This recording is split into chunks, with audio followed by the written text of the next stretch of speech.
مسلمان کو پورے دین پر چلنے میں رکاوٹیں کیوں پیش آ رہی ہیں اور ان رکاوٹوں کے ہٹنے کا اصل پرانا ذریعہ کیا ہے؟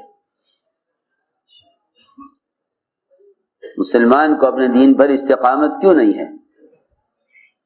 وہ حالات کی وجہ سے یا قانون کی وجہ سے اپنے دین پر چلنے میں کیوں مجبور ہو جاوے؟ دین پر چلنے میں کیوں مجبور ہو جاوے؟ وہ یوں کیوں کہے مسلمان کہ اس زمانے میں دین کے فلاں حکم پر عمل نہیں کیا جا سکتا؟ ایسی نکمے پن کی بات ہے، ایسی غلط سوچ ہے۔ یوں کہتے ہیں کہ اگر یہ حکومت بدل گئی تو مسلمان کو دین کے فلاں حکم پر چلنے میں سہولت مل جائے گی۔ کتنی غلط سوچ ہے، کتنی غلط سوچ ہے۔ اللہ اکبر۔ ساری دنیا کا باطل مل کر ایک استنجے کی لائن کی سنت کا مقابلہ نہیں کر سکتا۔ مسلمان اس مایوسی میں پڑ گیا کہ فلاں فریضے پر عمل کیسے ہوگا جب قانون یہ ہے۔ مجھے عرض یہ کرنا ہے کہ مسلمان کو اپنے دین پر چلنے میں کلی اختیارات، اور اس کے دین میں اگر کوئی رکاوٹ پیش آ جائے تو اس پر اللہ تعالیٰ کی غیبی نصرتیں، اور مسلمان کو اپنے دین پر چلنے میں کلی اختیارات کس شرط کے پورا کرنے پر حاصل ہوں گے؟ کس شرط کے پورا کرنے پر حاصل ہوں گے؟ اللہ تعالیٰ نے خود شرط لگا دی ہے۔ اللہ نے خود شرط لگا دی۔ اللہ تعالیٰ نے شرط لگائی ہے کہ اگر تم اپنے دین کی دعوت پر ہو، اگر تم مسلمان اجتماعی طور پر اپنے دین کی دعوت پر ہو تو تمہارے دین میں رکاوٹ بننے والے کے مقابلے پر میں خود آؤں گا۔ تمہارے دین میں رکاوٹ بننے والے کے مقابلے پر میں خود آؤں گا۔ تمہیں اپنے دین سے رکاوٹوں کو ہٹانے کے لیے کسی مادی طاقت کی ضرورت نہیں، بلکہ جو تمہارے دین میں رکاوٹ بنے گا میں اس کے مقابلے پر خود آؤں گا۔ یہ اللہ تعالیٰ کا ضابطہ ہے، یہ اللہ تعالیٰ کا ضابطہ ہے۔ اللہ نے قرآن میں شرط کے ساتھ فرما دیا کہ اگر تم اس کے دین کی نصرت پر ہو تو وہ تمہاری نصرت پر ہے، اور وہ تمہارے قدموں کو دین پر جمانے والا ہے۔ ان تنصروا اللہ ینصرکم ویثبت اقدامکم۔ اللہ نے دعوت الی اللہ کو دین پر استقامت کا ضابطہ بنایا ہے۔ اللہ نے دعوت الی اللہ کو دین پر استقامت کا ضابطہ بنایا ہے۔ اگر ساری حکومتیں مسلمان کے دین کے کسی حکم پر چلنے میں رکاوٹیں بن جائیں اور سب کے سب ایک وقت میں مجتمع ہو جائیں،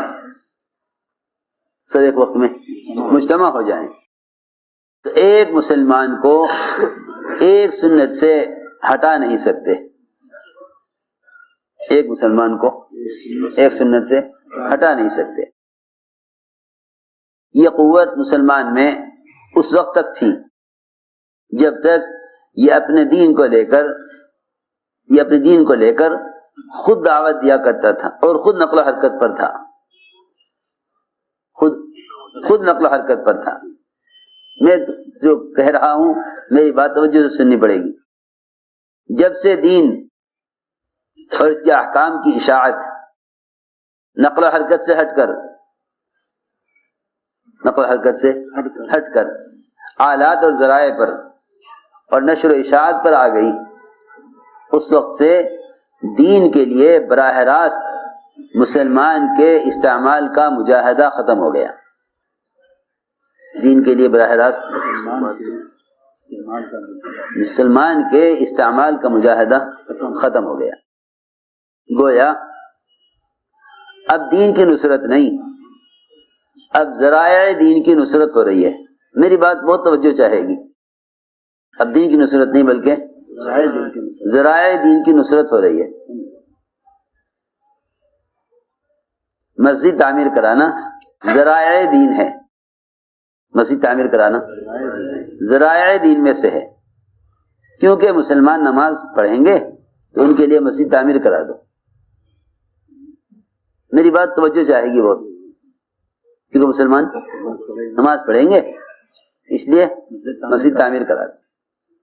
مسلمان بھوکے ہیں اس لیے کھانا کھلا دو. مسلمان بیمار ہیں اس لیے مفت دوا کا انتظام کر دو. مسلمان مقروض ہیں ان کے قرضے ادا کرا دو. ان کے قرضے ادا کرا دو.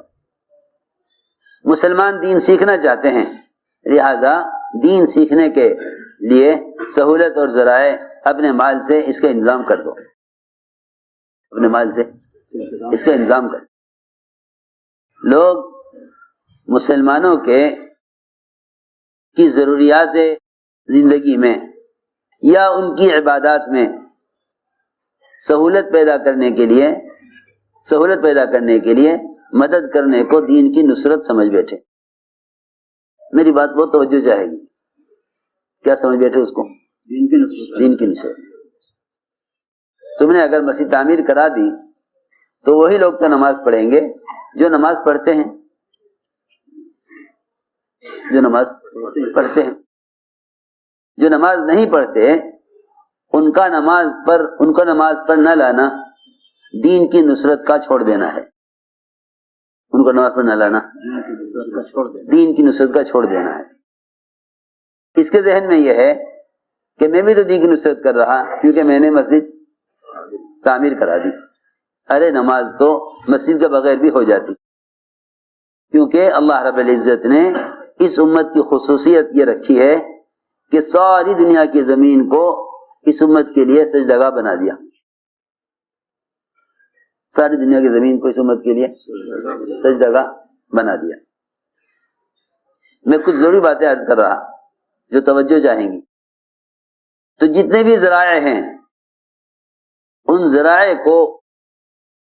ذرائع پر مال خرچ کرنے کو مسلمان دین کی نصرت سمجھ بیٹھا. حالانکہ نصرت کے دو رخ ہیں. ایک نصرت کرنا دین کی، ایک نصرت کرنا دینداروں کی. ایک نصرت کرنا دین کی، ایک نصرت کرنا دینداروں کی. دینداروں کی نصرت غیر مسلم بھی کر دیتے ہیں. دینداروں کی نصرت غیر مسلم بھی کر دیتے ہیں. آپ میری بات توجہ سے سننا اور سمجھنے کی کوشش کرنا. آپ جانتے ہیں کسی علاقے میں سیلاب آ جائے، زلزلے آ جائیں، ٹرینیں ٹکرا جائیں تو مدد کے لیے مسلمان غیر مسلم سب مدد کے لیے آگے بڑھتے ہیں. غیر مسلم یہ نہیں دیکھتا کہ یہ زخمی مسلمان ہے یا غیر مسلم. مسلمان یہ نہیں دیکھتا کہ یہ پریشان زخمی پڑا ہوا ہے، پانی مانگ رہا ہے، یہ پانی مانگنے والا مسلمان ہے غیر مسلم. سب مل کر سب کی مدد کرتے ہیں. مسلمان کی مدد کرنے کے لیے اسلام شرط نہیں.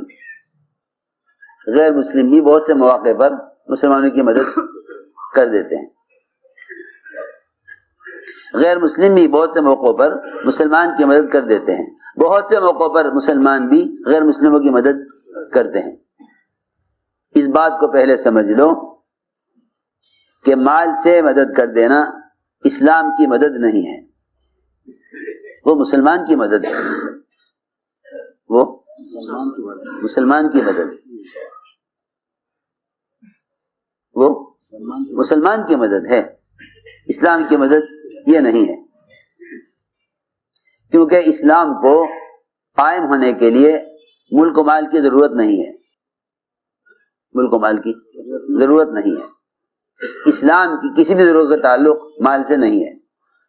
یہاں تک کہ حج جیسا فریضہ اس پر فرض ہے ہی نہیں جس کے پاس مال نہیں ہے. حج جیسا فریضہ اس شخص پر فرض ہے ہی نہیں جس کے پاس مال نہیں. زکوٰۃ جیسا فریضہ اس آدمی پر ہے ہی نہیں جس کے پاس مال نہیں. مال ہوگا تو زکوٰۃ فرض ہوگی, مال ہوگا تو حج فرض ہوگا, ورنہ یہ دونوں فریضے فرض نہیں ہیں. تو میں نے عرض کیا کہ دین کی نصرت کیا ہے. دین کی نصرت یہ ہے کہ مسلمان ایک دوسرے کو دین کی طرف آمادہ کریں. یہ دین کی نصرت ہے, یہ دین کی نصرت ہے. اس دین کی نصرت پر اللہ تعالی کی طرف سے دو وعدے ہیں کہ ایک تو ہم تمہاری مدد کریں گے تمام باطل کے مقابلے میں, اور دوسری بات یہ ہے کہ ہم تمہارے قدموں کو تمہارے دین پر جما دیں گے. تمہارے قدموں کو تمہارے دین پر جما دیں گے. اس زمانے میں لوگ خیر کے کاموں میں مال خرچ کر دینے کو دین سمجھتے ہیں. مالدار علم پر مال اگر خرچ کریں تو اس سے ان کو علم حاصل نہ ہوگا.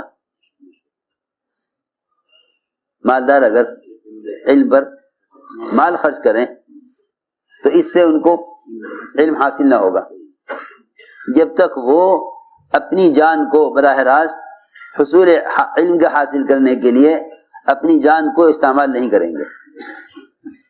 کیونکہ جہل سے نکلنا بدن کو علم کے لیے استعمال کرنے پر ہے, مال خرچ کرنے سے علم حاصل نہیں ہوگا. مال خرچ کرنے سے علم حاصل نہ ہوگا. اگر کوئی یہ چاہے کہ مال سے علم خرید لے, مال سے علم خرید لے, تو یہ علم حاصل کبھی نہ ہو سکے گا. یہ سمجھنے کی بات ہے. تو میری بات کا خلاصہ یہ ہوا کہ اس زمانے میں مسلمان براہ راست تو استعمال ہو رہا ہے دنیا کے لیے, براہ راست استعمال ہو رہا ہے دنیا کے لیے. اس کی دنیا کا کمایا ہوا تھوڑا سا حصہ 5% یا بہت سے بہت 10%, وہ مال کا کمایا ہوا حصہ وہ مسلمان دین سیکھنے والے مسلمانوں کی ضرورت پر خرچ ہو رہا ہے. دین سیکھنے والے مسلمانوں کی ضرورت پر خرچ ہو رہا ہے. اتنے مسلمان علم حاصل کر رہے ہیں, ان کے لیے میں کھانے کا انتظام کرتا ہوں. اتنے مسلمان دین سیکھ رہے ہیں, میں ان کے لیے سایہ کا انتظام کرتا ہوں. صحابہ کرام نے غزوات میں جتنا مال بھی خرچ کیا, صحابہ نے غزوات میں جتنا مال بھی خرچ کیا, اس مال کے خرچ کرنے کو کبھی بھی دعوت اور نقل و حرکت کا بدل نہیں سمجھا, بلکہ مال کے خرچ کرنے کو ایک مسلمان کا حق اور اس کی ضرورت کو اپنی ضرورت تو سمجھا, لیکن مال خرچ کرنے کو اللہ کے راستے کی نقل و حرکت اور خود دین کے سیکھنے کا کبھی بدل نہیں سمجھا. میرے دوستو عزیزو, اگر سب مل کر خیر کے کاموں مال خرچ کر دیں, خیر کے کاموں میں مال خرچ کر دیں, تو جب مال خرچ کرنے والوں کے دین کے مقابلے پر کوئی قانون یا کوئی رکاوٹ آئے گی تو یہ اس رکاوٹ کا مقابلہ مال سے نہیں کر سکیں گے. رکاوٹ کا مقابلہ مال سے نہیں کر سکیں گے. یہ ہے سمجھنے کی بات کہ دین پر اگر کوئی رکاوٹ آ گئی تو یہ دین کی رکاوٹ کا مقابلہ مال سے نہیں کر سکیں گے. یہ بات کھلی آنکھوں نظر آ رہی ہے. جتنا چاہے تم مال خرچ کر دو, لیکن دین کی آنے والی رکاوٹیں مال سے کبھی دور نہیں ہوں گی. دین پر جو رکاوٹ آئے گی وہ تو دین کی دعوت سے ہی ختم ہوگی, دین کی دعوت سے ہی ختم ہوگی. اللہ نے قرآن میں یوں فرمایا, ان تنصروا اللہ ینصرکم ویثبت اقدامکم, ان تنصروا اللہ ینصرکم ویثبت اقدامکم.